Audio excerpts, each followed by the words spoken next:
Good afternoon, children. So let's start with today's topic. That is, first of all, I would like to give you just a quick reminder of what we were dealing in the last class. So it was Iodine Deficiency Disorder Program, IDD program. That's what we were dealing in the last class. And from today, we have to start with the next program, that is National Nutritional Anemia Prophylaxis Program. Okay, that is anemia prophylaxis program. So this we have to start from today. There are certain more things which we will be dealing further. Okay, so in the nutritional anemia, first of all, anemia was seen to be very prevalent in the previous era, and also is a current problem which is going on. And this disease or this particular problem basically lies the anemia or the deficiency of, you can say, the nutritional deficiencies which leads to anemia. So this anemia, it is still being seen in the people, like who are basically, it is seen in the children, and then it is also seen in the women who are in the childbearing age. Okay, in adolescent girls also it is seen, वैसे तो, but these three age groups, you can say that this problem is basically or is mainly seen in these people. First is the women who are in the childbearing age group. Then there are children, because a woman who is in the childbearing period, or if the woman is pregnant and she's anemic and she delivers a baby, so the baby will also not be nourished, and it leads to anemia when the child reaches his or her infancy. Okay, so during the childhood, the child will also be suffering from anemia. And also it is seen in the adolescent girls that these are also found to be anemic. Okay, so on the basis of the anemia problem which was evidently there, this anemia nutritional prophylaxis program was started, or the nutritional anemia prophylaxis program got started. Okay, so anemia, first of all, is considered to be the biggest problem of the developing countries. Mainly in the developing countries, this problem is seen to lie. And then also it is found, age group I already told you that it is basically found in the women who are in the childbearing age group, or children are there, those can be the sufferers. Then there can be the adolescent girls as well. So in order to prevent the nutritional anemia, or in order to prevent this anemia which happens due to some nutritional deficiencies, the government of India, it sponsored this particular program. The program is National Nutritional Anemia Prophylaxis Program. So the government of India started and sponsored this particular program. This program was basically launched under the 4th 5-year plan. 5-year plans क्या हैं, ये अभी आप आगे जाके community में पढ़ोगे. तो 5-year plans के अंदर में ही हमारा ये जो न्यूट्रिशनल अनीमिया प्रोफिलेक्सिस प्रोग्राम था, इसको स्टार्ट किया था गवर्नमेंट ऑफ इंडिया ने. ओके, प्रोग्राम का बेसिकली क्या एक्टिविटी था? The programme was based on the daily supplementation of the daily supplementation of iron should be there, and the folic acid. इन दोनों चीजों का डेली सप्लीमेंटेशन को शुरू करना basically was the activity of this program, so that the anemia can be prevented. इसमें क्या करना था प्रोग्राम में? 1 tablet of iron and folic acid was supposed to be given daily. Then minimum 100 tablets को हमें फिर दे देना है. 100 tablets के लिए मिनिमम एक सेट किया कि इतना 100 टैबलेट्स हमारी जो है that are to be given to the pregnant ladies. अगर कोई प्रेग्नेंट लेडी है तो उसको प्रेगनेंसी के टाइम में the lady has to take 100 tablets. Okay, folic acid was also included. Then these tablets are started after the completion of first trimester. After the lady, pregnancy हमारी जो होती है वो 3 ट्राइमेस्टर्स में होती है. ठीक है, तो प्रेगनेंसी में जैसे ही the women crosses her first trimester, so पहले ट्राइमेस्टर के बाद से सेकेंड और थर्ड ट्राइमेस्टर में the women has to take the iron and folic acid tablets. And उस सेकेंड ट्राइमेस्टर और थर्ड ट्राइमेस्टर में मिला करके 100 iron folic acid tablets will be given to the lady. Okay, उसके बाद repeated HB testing was also considered to be a vital thing to do, because HB is hemoglobin. Okay, so haemoglobin का भी repeated analysis किया गया, Y, in order to सी कि HB improve हो रहा है या नहीं हो रहा है। नहीं इम्प्रूव हो रहा है तो क्यों नहीं इम्प्रूव हो रहा है, क्योंकि आयरन और फॉलिक एसिड दे रहे हैं, तो the HB level should be good enough in the people और in the basically in the ladies. आप अगर देखोगे आजकल भी घरों में जो मदर्स होती हैं, लेडीज होती हैं, उनका HB वैसे भी लो ही होता है। That is and why that is like that, because the women, they do not take care of themselves. They do not pay attention on the diet which is rich in iron, or the amount of iron which they should be taking, they are not taking it. So these things are leading to anemia, which is mainly seen in the developing countries, especially the women.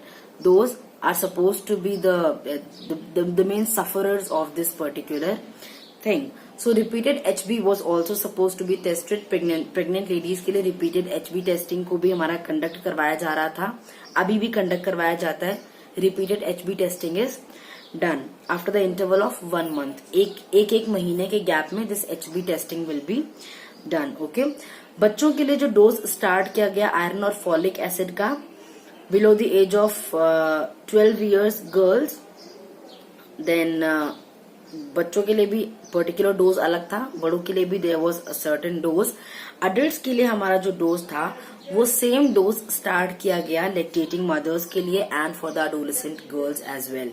The dosages for the child will be different. It will बच्चों का और बड़ों का dose अलग अलग था. जो एक नॉर्मल अडल्ट का जो डोज था, that same dose was suppose to be given to a lady who is lactating or to an adolescent girl, because adolescent girls में भी बहुत ज्यादा incidence rate था anemia का. Okay, then other strategies were also included, that is your iron fortification start कर दिया गया. ठीक है, चीजों में आयरन को ज्यादा बढ़ाया गया, डाइट में आयरन को बढ़ाया गया और ईटेबल्स में आयरन को बढ़ाया गया. So iron fortification was done. Then nutritional education was also given to the people, to the ladies, to the family, that what is the importance of taking a diet which is rich in iron, and how can it deplete or degrade the health of a female or of a girl who is taking a diet which is not so rich in iron. So the importance of iron basically was told to the people, and the intake of iron and folic acid was also promoted. Okay, so this was about your National Nutritional Anemia Prophylaxis Program. Okay, basically anemia को treat करने के लिए prophylactic doses दिया जा रहा था iron और folic acid का इस पूरे प्रोग्राम में. Okay, then now the next program is your midday school meal program. Midday school meal program, ये आपने सुना होगा कि प्राइमरी स्कूल्स में मिड डे मील की स्कीम रहती है. ठीक है, so I will be giving you some introduction about it. First, mid day school meal program मतलब इसमें क्या करते हैं, स्कूल में जो बच्चे जा रहे हैं प्राइमरी स्कूल्स में, उनके लिए mid day meal will be served. उनके लिए एक मील दिया जाता है. That meal is considered to be healthy enough, nutritious enough, ताकि बच्चों में किसी तरीके की कोई डेफिशिएंसी ना हो. ठीक है. So first of all, the government of India, because in the previous era, in the previous era and in the previous times, the nutritional problem was existing there. Okay, it was there deep in the roots of the basically the village people, or the people who belongs to the poor socio-economic status or the poor socio-economic conditions. तो ऐसी जगहों पे जो malnutrition का problem था, उसके prevalence की वजह से, उसके इंक्रीजिंग इंसिडेंस की वजह से, the government started this programme basically. Okay, and this is currently also it is being run in the primary schools. Primary schools में अभी भी मिड डे मील प्रोग्राम हमारा जो है, that the service is still existing. जो primary school में बच्चे जा रहे हैं उनके लिए मील्स प्रोवाइड किए जाते हैं to meet the nutrition status or to have a proper balance of the nutrition amongst the children. Okay, so school health committee ने हमारा ये recommend किया कि जो भी बच्चे हमारे स्कूल जा रहे हैं, school health committee ने ये बोला कि the children who are going to schools, they should be at least receiving one meal from the school. उनको एक मील स्कूल से मिलना चाहिए, and that meal should be nutritious enough कि उनमें कोई डेफिशिएंसी डिसऑर्डर्स ना हो. वो मील बच्चों के एनर्जी रिक्वायरमेंट को फुलफिल कर रहा हो, बच्चों के प्रोटीन रिक्वायरमेंट को फुलफिल कर रहा हो, ठीक है। And also it was said कि those people who can afford meals, जो लोग मील्स को अफोर्ड कर सकते हैं, जो लोग खाने को अफोर्ड कर सकते हैं, those people can bring their lunch packets, those people can bring their lunch boxes to the school, और वो फिर लंच के टाइम में they can have whatever meal, whatever healthy meal they have brought from the homes. But the people who cannot afford to have a nutritious meal, school health committee ने बोला कि school की तरफ से एक provision होना चाहिए कि इनमें at the school itself school should be at least providing a meal to the child, okay. So school also made some arrangements in providing the midday meals in the schools. अपने खुद के कैफेटेरिया में ये एक मील को प्रिपेयर करवाएं और cafeteria में ही ये उस मील को सर्व करवाएं to the children, and it should be served as a non profit and non loss kind of a thing, no profit and no loss. ये meal solely it should be provided from the government is obviously helping, and the school should not be expecting any kind of profit from that. School को उससे ना कोई profit होगा ना कोई loss होगा, government ने वो मील भिजवाया है and that is served to the children, like that it is happening, okay. So because the finances in India में फाइनेंसेस के हमारे जो है that is lacking, so because of the lack of finances it is recommended that the school meal should provide at least 1/3 of the daily calorie requirement. जो energy चाहिए, energy कितनी होनी चाहिए, 1/3 ऑफ द डेली कैलोरीज, इतना energy provide करना है।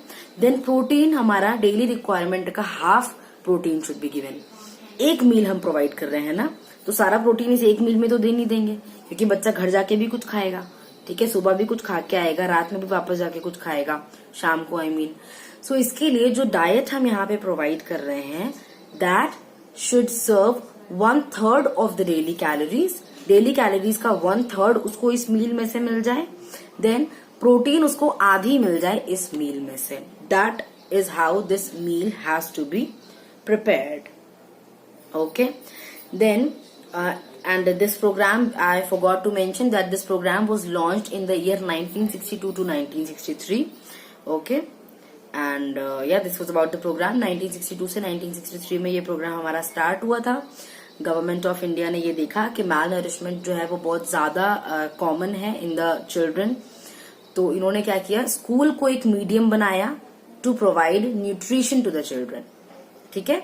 And here the child will be receiving the nutrition जो कि हेल्दी इनफ होगा। जो अफोर्ड कर सकते हैं वो घर से अपना खाना लेकर आ सकते हैं, जो नहीं अफोर्ड कर सकते हैं उनको स्कूल कैफेटेरिया में the food should be provided, and it should be as a no profit no loss kind of a system. School को उससे कोई ना प्रॉफिट होगा ना कोई उससे लॉस होगा, गवर्नमेंट प्रोवाइड करवा रही है मिड डे मील को। एंड देन फाइनेंसेस की कमी भी थी, तो फाइनेंस की कमी को देखते हुए, क्योंकि ये पता था फाइनेंस की कमी है तो लोगों के घर में अच्छा फूड लोग अफोर्ड नहीं कर पाएंगे या फिर न्यूट्रिशियस फूड अफोर्ड नहीं कर पाएंगे। So by keeping in mind the lack of finances और the not so good sort of financial basis, government ने ये डिसाइड किया कि जो न्यूट्रिशन बच्चों को प्रोवाइड किया जा रहा है उसमें it should be containing 1/3 of the daily energy requirement. 1/3 of the daily energy requirement should be fulfilled with this meal, and also half of the protein requirement should be meeting that much requirement of the child. Fine. So yeah, this was about your midday school meal program. Then next is midday meal scheme.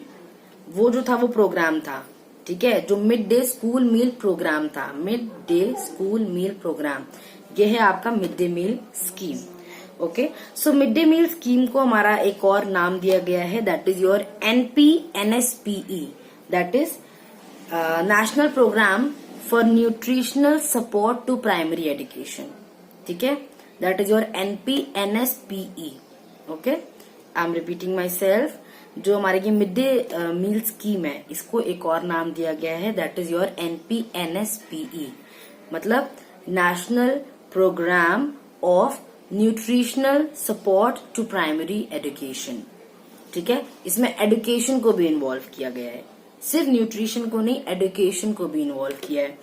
So this programme was launched on 15th August 1995, in the year 1995, and this program got revised in the year 2004.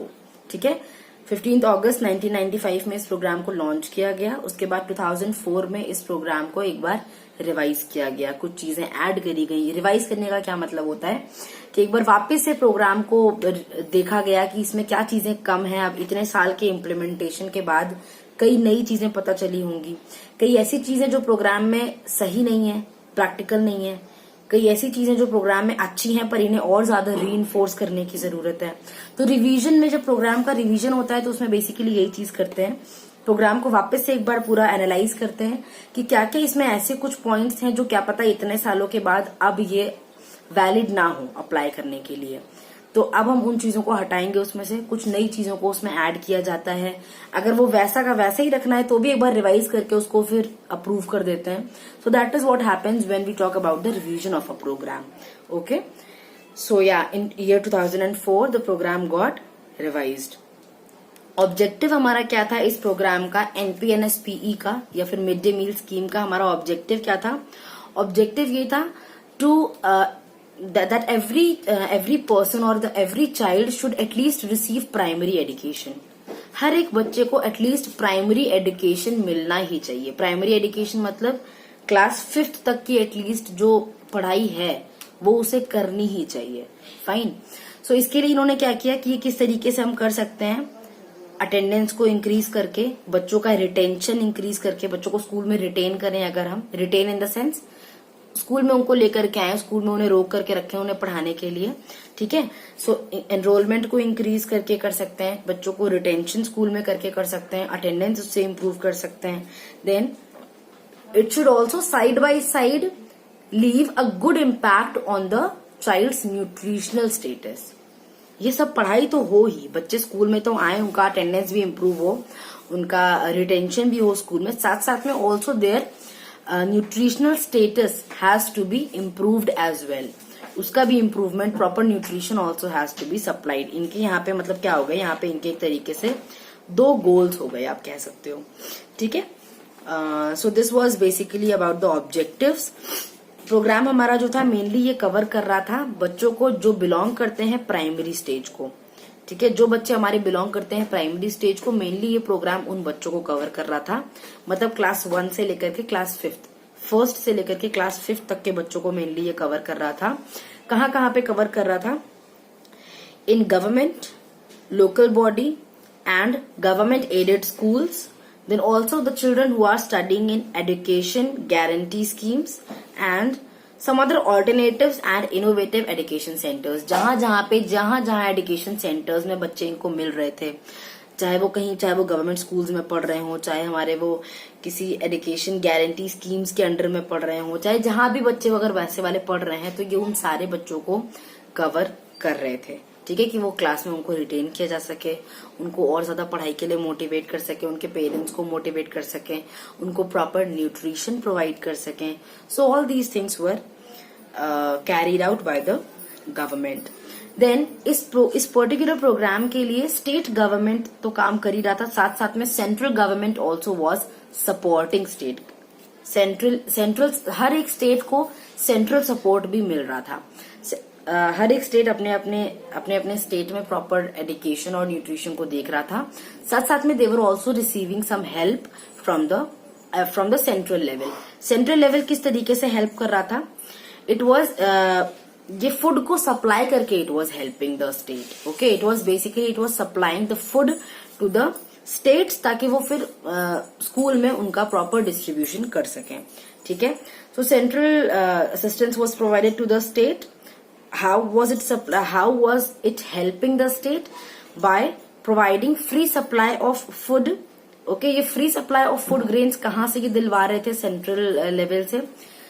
Central level से state level को जो support आ रहा था उसमें basically from the central level food grains were provided to the state. और ये food grains कहाँ से मिल रहे थे? जो भी नियरेस्ट गवर्नमेंट गोडाउन्स थे.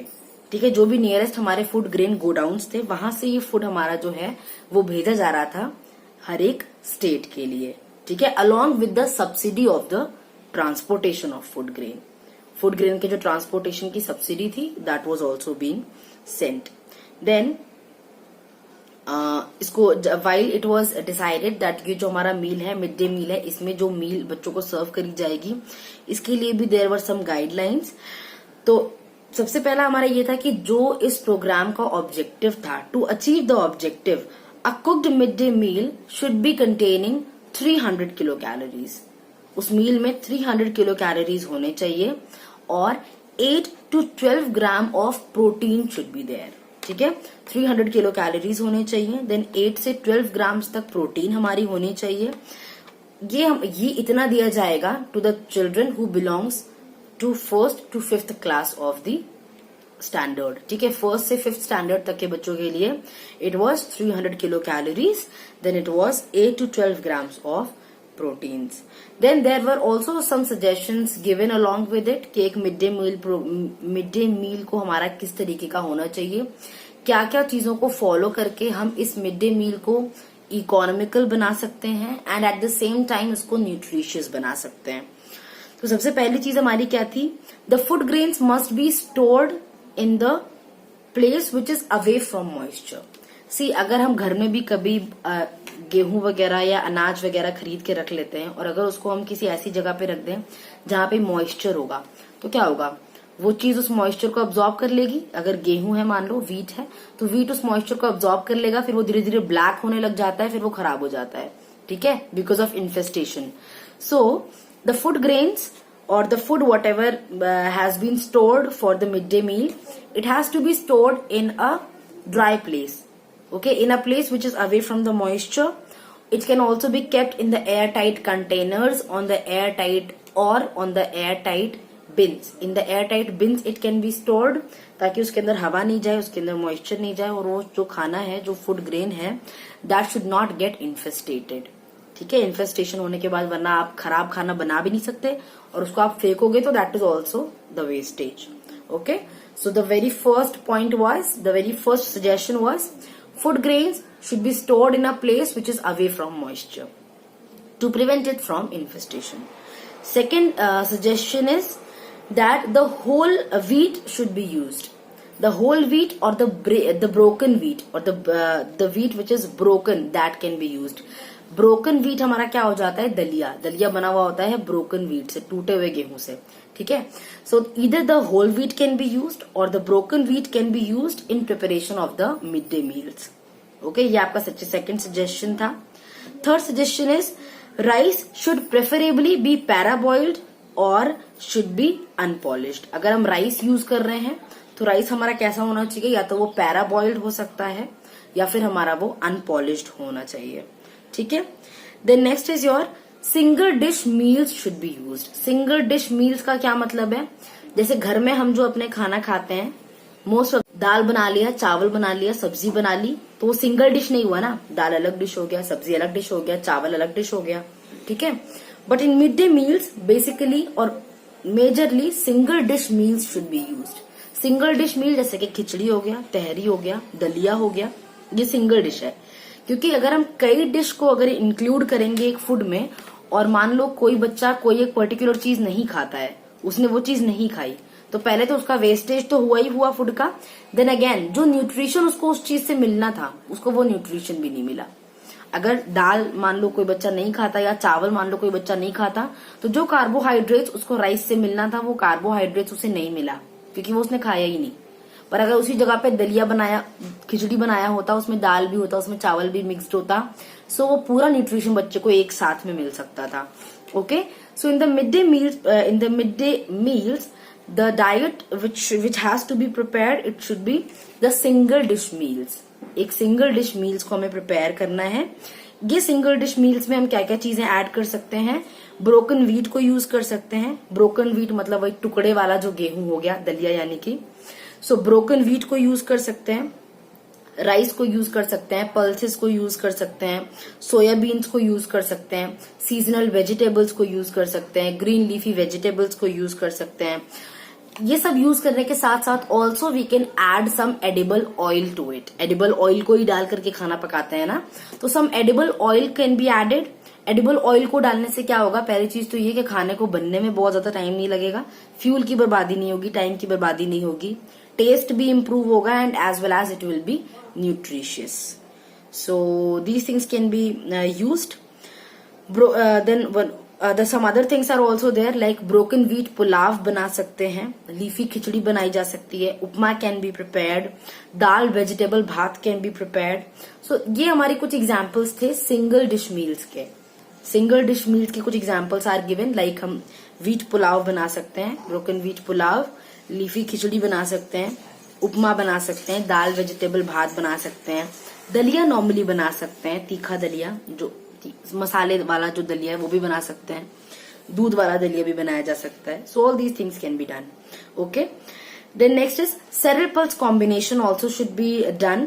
पल्सेस को आप यूज करो, जब मिड डे मील प्रोग्राम्स में पल्सेस का भी यूज करना जरूरी है. Cereals should also be used क्योंकि उसमें सेरेल्स और पल्सेस में good amount of protein is present. और प्रोटीन हमें कितना देना होता है मिड डे मील्स के through, half of the protein requirement per day should be maintained, should be met actually by the meals which are provided in the midday meal per day.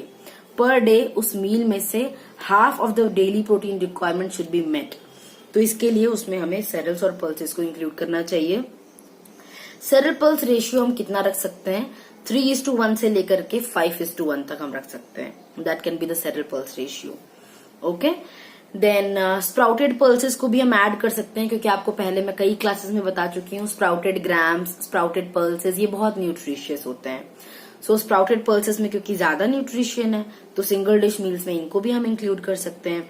Leafy vegetables can also be added. Okay, and leafy sorry so leafy vegetables को add करते वक्त what we have to keep in mind कि leafy vegetables को prepare करने से पहले, correction, leafy vegetables को cut करने से पहले, चॉप करने से पहले it has to be properly washed. It has to be thoroughly washed before cutting it. Cut करने के बाद धुलने के लिए नहीं रखना है. पहले आपने लेकर के आए आप वो green leafy vegetable whatever it was, consider it as spinach. तो आप स्पिनच लेकर के आए तो स्पिनच को ये नहीं करना कि आपने पहले कट कर लिया उसके बाद आप वॉश करेंगे. मैं वैसे मुझे समझ आई एम श्योर कि आपको अभी तक समझ आ गया होगा कि मैं ये क्यों मना कर रही हूँ. पहले कई बार क्लास में बता चुकी हूँ. कट करने के बाद अगर आप किसी चीज को वॉश करोगे तो उसका न्यूट्रिशन बहुत ज्यादा निकल जाएगा while washing. Okay, you are first of all you have cut it, then you are washing it. तो क्या फिर वो पानी आपने फेंक दिया, फिर दोबारा उसको वॉश किया, फिर पानी फेंक दिया, तो आपने क्या किया, इसमें बहुत सारा न्यूट्रिशन तो आपने ऐसे ही निकाल दिया. ठीक है, so what you have to do first of all after taking any the green leafy vegetables, after taking any green leafy vegetable, first of all thoroughly wash it. After washing it and once you are sure that it is clean enough, then you can cut it. Okay, then the vegetable can be cut and it can be chopped. So that should be done. Then also जब अगर हम चावल बना रहे हैं, if you are preparing rice or if the Bengal grams are being prepared या कोई दाल बना रहे हैं तो उसको आप सोक कर सकते हो. सोक करने से क्या होगा, जब चावल जैसे घर पे कभी आप देखते होंगे बनाते होंगे तो क्या करते होंगे, कभी कभी उसको सोक कर देते हैं. सोक करने से क्या होगा, अगर आपके घर सोक करते हैं तो वैसे सोक करना चाहिए. If you are preparing rice और if you are preparing dal और if you are preparing some Bengal gram या फिर चने का आप कुछ भी बना रहे हो, so these things before cooking should be soaked for some time. Soak करने से क्या होता है, इनका कुकिंग टाइम कम हो जाता है. अब आप कहोगे मैम सोक करने से तो वो फिर न्यूट्रिशन उसका पानी में आ जाएगा ना सारा. तो सोक भी उसे उतने पानी में ही करिए जितने में आपको लगता है कि इतने में ही इसको बनाना भी है. जैसे हम चावल को क्या करते हैं, चावल को पानी में बनाते हैं, राइट. तो जितने पानी में the rice has to be prepared उतने ही पानी में आप उसको सोक कर दो. ठीक है, सोक करने से क्या होगा, पहली चीज तो जो न्यूट्रिशन उसमें से निकल रहा है वो पानी में ही रहेगा. उस पानी को आप फेंकोगे नहीं, उसको बनाने के लिए यूज कर लोगे. And one more thing, it will B reducing the cooking time. अगर कुकिंग टाइम रिड्यूस हो जाएगा तो भी उसका काफी न्यूट्रिशन बच सकता है क्योंकि आपको मैं पहले बता चुकी हूँ 1000 टाइम्स कि ज्यादा कुक करने से भी nutrition gets lost in the process. So अगर आप उसको सोक करोगे तो उसका कुकिंग टाइम रिड्यूस हो जाएगा. That is gonna help to not to lose much more nutrition from that particular food stuff whatever we are preparing. Okay, अगर हम कुछ ग्रेन्स को यूज कर रहे हैं तो first of all the grains are suppose to be thoroughly washed. उसको grains को प्रॉपरली वॉश करने के बाद उसके बाद हमें उसे सोक कर देना है, और सोक भी हमें उतने पानी में ही करना है जितने में हमें उसे बनाना होगा। उतने पानी में नहीं करना कि बहुत ज्यादा पानी में सोक कर दिया, फिर आधा पानी फेंक दिया, आधा यूज किया, या फिर पूरा ही फेंक दिया, तो पूरा nutrition you have just throne it away. So the soaking of the food grains should be done in the amount of water which will be used for the cooking. So in the same amount you will be soaking it and the same will be used for cooking. Okay. और एक और the next suggestion is, कभी कभी क्या होता है जैसे अगर आपने चावल बनाया और उसका पानी बहुत ज्यादा है, उसमें कुकिंग के बाद भी आपको लग रहा है पानी बहुत ज्यादा बच रहा है, so that water should not be thrown away. It should be used for preparing. अगर हम दाल बना रहे हैं उसके बाद, चावल बनाने के बाद, तो दाल को बनाने के लिए आप उस पानी को यूज कर लो. It should not be thrown away because again you will be throwing the nutrition with it as well. So चावल बनाने के बाद अगर कुछ पानी बच जा रहा है तो उसको आप फेंको नहीं, उसको दाल के साथ मिक्स कर दो. ठीक है. It should never be thrown away actually. The next is fermentation also improves the nutritive value. Fermentation का क्या मतलब हो जाता है, जैसे अगर हम इडली बनाते हैं तो इडली बनाने के लिए जो हमारा जो स्टफ हम प्रिपेयर करते हैं, जो हम एक इडली का जो पेस्ट प्रिपेयर करते हैं उसको फर्मेंटेशन के लिए छोड़ देते हैं. ढोकला बनाते हैं उसको भी फर्मेंटेशन के लिए छोड़ देते हैं. डोसा बनाते हैं उसको भी फर्मेंटेशन के लिए छोड़ देते हैं. ठीक है. सो इस तरीके से ये जो फर्मेंटेशन है ये इम्प्रूव करता है उसकी न्यूट्रिटिव वैल्यू को. So while preparing some idli, dosa, dhokla, there are various other things, उसमें हमें फर्मेंटेशन को प्रमोट करना चाहिए, क्योंकि फर्मेंटेशन से न्यूट्रिटिव वैल्यू इंप्रूव होती है, कुछ खराब नहीं होता फूड में. Okay. Next suggestion is cooking must be done with the lid on it. Cooking जब जिस भी वेसल में हम कर रहे हैं, जिस भी बर्तन में हम कर रहे हैं, उसके ऊपर हमेशा लिड होना चाहिए, उसके ऊपर ढक्कनदार बर्तन होना चाहिए. बिकॉज प्रिपेयर करते वक्त उसमें से स्टीम निकल रही होती है. वो स्टीम क्या कर रही है, न्यूट्रिशन को भी अपने साथ ले जा रही है. So what you have to do, a proper lid should be kept over the, it should be covered with the lid so that the steam will be it will be staying inside. कई फायदे हैं lid के बर्तन के साथ खाना बनाने में. पहला ये कि स्टीम अगर बाहर नहीं निकलेगी तो खाना पकेगा जल्दी. स्टीम अगर जो भी आप खाना बनाते जा रहे हो स्टीम बाहर निकलती जा रही है तो खाने को बनने में टाइम लगेगा. ठीक है. स्टीम अंदर ही रहेगी, उसका न्यूट्रिशन भी अंदर रहेगा, वो भी बाहर सीप आउट नहीं होगा. सो that is also one more thing. Evaporate नहीं होगा actually with the steam, the nutrition will not be evaporating. Okay. So that is the other thing. Next is overcooking should be avoided. वही मैंने बताया, soaking को follow कर सकते हैं ताकि हम ओवरकुकिंग ना करें. सो ओवरकुकिंग को हमें अवॉइड करना है ताकि न्यूट्रिशन लूज ना हो. Reheating of the oil should not be done. जैसे कई बार क्या करते हैं, हमने पूड़ियां तली घर में या पकौड़ियां बनाई या कुछ भी ऐसा बनाया डीप फ्राई करके जिसमें कि तेल हमारा कुछ थोड़ा सा बच गया, उस तेल को दोबारा हमें यूज नहीं करना है. Reheating should not be done of that oil which already has been used once. ठीक है. एक बार जिस तेल को हमने यूज कर लिया उसको रीहीट नहीं करना है. ठीक है. फ्राइंग के लिए उसको दोबारा से हमें यूज नहीं करना है because it can be harmful for the health of course. Okay. Then आप जैसे कभी हम मार्केट से गाजर लेकर आते हैं, रेडिश लेकर के आते हैं. ठीक है. या फिर एनी अदर थिंग, टर्निप लेकर के आते हैं, शलजम लेकर के आते हैं. सो उसके ऊपर you will be seeing this green leafy top is there. ठीक है. जैसे मूली में मूली के पत्ते होते हैं. ठीक है. वैसे ही गाजर के ऊपर भी पत्ते हो सकते हैं, वैसे ही टर्निप के ऊपर भी पत्ते हो सकते हैं. So that green leafy top of the carrot और रेडिश और टर्निप और anything like that should not be thrown away. उसको फेंकना नहीं है, उसको भी प्रॉपरली वॉश करके it should also be used while the preparation of mid day meal is done. उस बीच में उस चीज को भी हमें यूटिलाइज करना है. Then only iodized salt should be used for preparing mid day meal. Mid day meal को प्रिपेयर करने के लिए जो सॉल्ट होगा वो सिर्फ आयोडाइज्ड सॉल्ट ही यूज करना है. Okay. So these were a few suggestions which were there for the mid day meal program. Then next topic is your in the midday meal program itself. The next subtopic is why school meals are given. School meals दे क्यों रहे हैं हम? सबसे पहली चीज, क्योंकि India में पूरे पॉपुलेशन का 1/3 पार्ट कवर करता है स्कूल गोइंग चिल्ड्रन. इंडिया में जो हमारी पूरी टोटल पॉपुलेशन है उस टोटल पॉपुलेशन का 1/3 पार्ट है स्कूल गोइंग चिल्ड्रन. ठीक है। तो अगर उनका न्यूट्रिशन सही नहीं होगा, इसका क्या मतलब है? अगर बाकियों का न्यूट्रिशन सही भी हो लेकिन 1/3 को आप इग्नोर कर रहे हो न्यूट्रिशन के लिए, तो दैट मीन्स व्हाट, हमारी कंट्री का फ्यूचर मैलनरिश्ड हो रहा है, ठीक है। So that's why it has to be properly taken care that the school going children being covering 1/3 part of the population should be getting the best nutrition and should not be facing malnutrition. Okay. The next reason behind giving school meals is childhood. First of all, is a period when the rapid growth is happening, when the rapid development is occurring. So in that particular time period, if nutrition is not taken care properly, if nutrition is not taken care at the childhood, then the child will be at the different milestones of the child's life. उसके जो बाकी के आगे आने वाले milestones हैं, milestones of the age, यानी कि adolescence, adulthood, old age, ये सारे milestones भी फिर हमारे जो हैं वो malnourished ही रहेंगे, वो कभी भी best नहीं हो सकते if the childhood was not properly taken care, or if at the childhood the child was not given proper nutrition. Fine.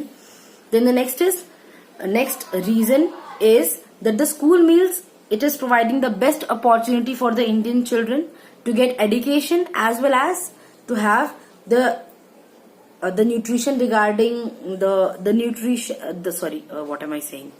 I'll be repeating myself. See, the school going time is very good for providing midday meal to the child. Why? Because जब बच्चा school में जा रहा है, when the child is in the school, the child is getting midday meal from the school. The child is learning that these things are to be added in the nutrition.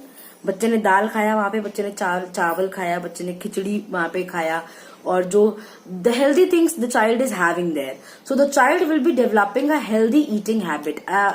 The healthy dietary pattern, the healthy dietary habits will be developed in the children, as well as the child will be knowing about the nutrition which he should be taking in order to improve his health status, his nutritional status. So nutritional education को impart करने के लिए best place है, best चीज है to provide meals when the child is in the school. Okay, so बच्चों में healthy habits लाने के लिए, गुड डाइटरी हैबिट्स को लेकर आने के लिए, that is considered to be a good medium actually. Fine. So the next reason of providing the school meals is the school meal also provides the children to learn. It is working as a medium for learning as well. बच्चे को वहां पे आके nutrition तो improve हो ही रहा है, साथ साथ में also the child is learning as in he is learning about his diet. First of all he is also learning about the curriculum, जो भी उसके जो उसकी पढ़ाई है, that is also he is doing. ठीक है, पढ़ाई भी साथ साथ में हो रही है, साथ साथ में न्यूट्रिशन के बारे में भी also the child is learning. So overall it is developing a child.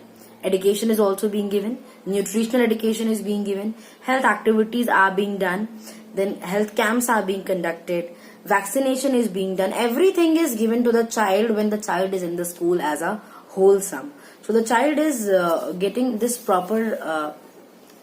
the proper things regarding the nutrition, regarding the education, regarding the literacy. So all these points are covered. All these areas of concern are being covered when the child is getting the nutrition as well as the education from the schools. Okay, so yeah, these were the reasons that why is school meal provided. Then next is the role of the nurse in the midday meal program. What is now the role of nurse in the midday meal program? Nurse का role हमारा क्या है? जो nursing process हमारा जो है, अगर nurse nursing process को फॉलो करेगी, नर्सिंग प्रोसेस मतलब असेसमेंट, ठीक है, nursing diagnosis, goal, intervention, rational, implementation, evaluation. This is nursing process, right. So अगर वो इस चीज को फॉलो करेगी तो वो काफी हद तक she will be helping in this mid day meal program. तो क्या क्या करना है? The very first thing is assessment or the health appraisal. So here the nurse has to assess the health status of the children. कैसे वो assess कर सकती है? पहले तो वो असेस करना चाहिए, उसको एंथ्रोपोमेट्रिक मेजरमेंट करना चाहिए, height, weight, skin fold thickness, mid arm circumference, all these things the nurse can assess. Foot examination भी कंडक्ट कर सकती है. She can also conduct some checkups which can be the color of the eyes, which can be the color of the hair, the status of the nails, what is the condition of the nails. Anemia के लिए देख सकती है, dental caries के लिए देख सकती है. For all these things she can assess the child. Also, because the nurse is a member which is yesterday I told you that the nurse is acting as a mediator in the community, between the community and the authorities, government you can say. तो nurse यहाँ पे क्या कर सकती है? She can be acting as a multidisciplinary worker. She can impart education. She can impart knowledge regarding the nutrition in the children, in the teachers, in the parents. She can be telling about the nutrition. वो nurse बता सकती है parents को nutrition के बारे में, बच्चे के health condition के बारे में, parents को, teachers को, सबको she can be able to tell it, and she can be able to take help of all those people in improving the health status. And also she can be a member of the multidisciplinary team. उस multidisciplinary team में कौन कौन हो सकता है? School physician, counselors can be there, psychologists can be there, social workers can be there, teachers, parents, all these people can be included. Okay. The next is your planning and implementation. Planning and implementation में वही करना है. Assessment में जो assess किया उसके according ही planning और इम्प्लीमेंटेशन में she has to plan. So after the assessment is done, the nurse has to plan and implement the mid day school meal. Okay. She has to observe कि जो meal provide करी जा रही है बच्चों को, क्या वो 1/3 ऑफ एनर्जी को दे रही है, क्या वो हाफ ऑफ द प्रोटीन दे पा रही है. Then also she has to provide this information to the school teachers. Why to the school teachers? क्योंकि बच्चों के सबसे पहले कॉन्टैक्ट में कौन आता है? Teachers. So this information should be properly conveyed to the teachers, to the parents. अगर कोई बच्चा मैल नरिश्ड है तो वो भी उसे इन्फॉर्म करना है, टीचर्स को भी, पेरेंट्स को भी. Okay. The next is your evaluation. Evaluation में क्या करना है? The purpose of evaluation first of all is to assess कि जो हमारा प्रोग्राम है वो अच्छे से रन कर रहा है या नहीं कर रहा है, उसका इम्प्लीमेंटेशन प्रॉपर हो रहा है या नहीं हो रहा है. So to assess, in order to assess the implementation और in order to assess the progress of the this program, the nurse has to keep on evaluating. Evaluation कैसे कर सकती है? अगेन, हाइट वेट चेक करके, skin fold thickness को check करके, mid arm circumference को check करके, मीन्स ओवरऑल एंथ्रोपोमेट्रिक मेजरमेंट को कंडक्ट कर सकती है. ये एंथ्रोपोमेट्रिक मेजरमेंट पोस्ट असेसमेंट भी कर सकते हैं, प्री असेसमेंट भी करना होता है. प्री असेसमेंट का क्या मतलब है? जब मिड डे मील को नहीं स्टार्ट किया गया था बच्चे में, तब उसका न्यूट्रिशनल स्टेटस क्या था. उसके बाद जब बच्चे को ये mid day meal services avail करी जा रही हैं, उसके बाद बच्चे का हेल्थ स्टेटस क्या है, whether it is now improved और not. Okay. I am sorry for the noise which is coming from outside. Okay. So yeah, she has to assess that what was the child's status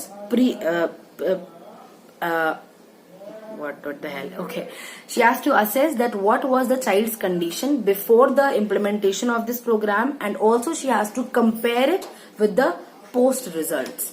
Then she will be able to know कि पहले कैसा status था, अभी कैसा status है. So that she has to properly notice. Then next is, and yeah, whatever information comes, if the child is getting better, that has to be informed, that has to be reported. If there is no as such difference happened, so that also has to be reported. So this is what the nurse will be doing.